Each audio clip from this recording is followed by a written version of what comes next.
Graça e paz, queridos irmãos, um ótimo dia a todos. Hoje, dia 9 de setembro de 2025, e nosso devocional diário está no último capítulo da segunda carta de Paulo aos irmãos de Corinto, segundo aos Coríntios, capítulo de número 13. Paulo, ele está terminando a sua carta e ele vai lembrar os irmãos nesse finalzinho da carta de que ele vai estar lá mais uma vez e quer chegar com um espírito brando.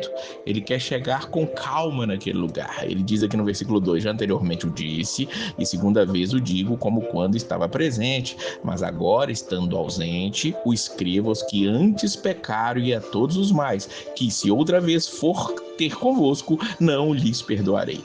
Esse não lhes perdoarei também pode ser traduzido como não terei pena de vós, não vou ser brando, eu vou chegar para mostrar para vocês a realidade que vocês precisam ver.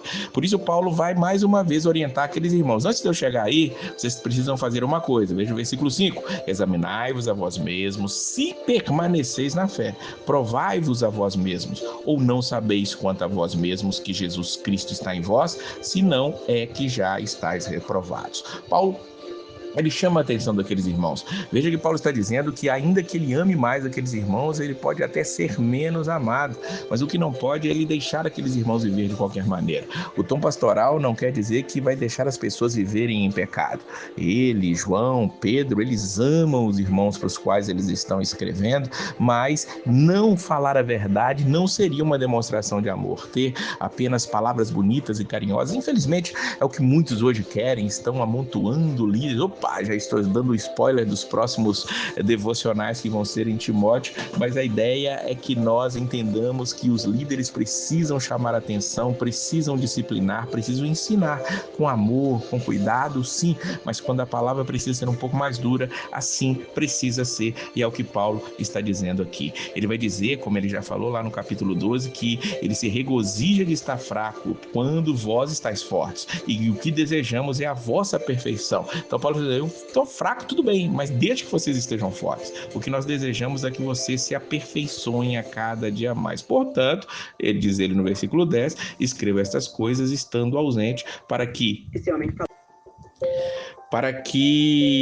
estando presente, não use de rigor, segundo o poder que o Senhor me deu para edificação e não para destruição. Paulo sabia que Deus tinha dado a ele poder e ele queria usar para edificação e não para destruição daqueles irmãos. Então, entrem pela porta, é mais ou menos o que Paulo está dizendo para aqueles irmãos. Por fim, ele vai dar ali sempre os seus conselhos práticos: regozijai-vos, ou seja, se alegrem no Senhor, sede perfeitos, ou seja, busquem a perfeição, sede consolados, vocês precisam se consolar. Ele começou a carta falando de consolação e ele termina falando disso também. Fala para todos serem de o mesmo parecer. Vamos nos lembrar que na primeira carta Paulo estava falando das divisões que tinham ali naquela igreja, que um falava que é de um de outro e de outro de outro, mas Paulo diz: sede todos de o mesmo parecer, vivam em paz, acabem com as guerras, com as contendas, dissensões, fofocas, divisões, e o Deus de amor e paz será convosco. E ele termina essa carta com aquilo que talvez a maioria das igrejas termina os cultos, com o que nós chamamos de a bênção apostólica. Tem pessoas que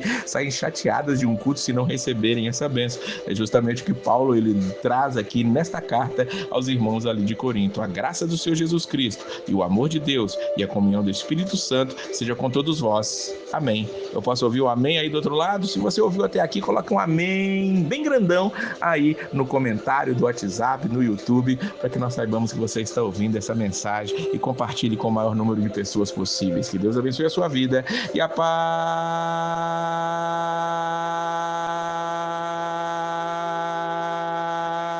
do Senhor.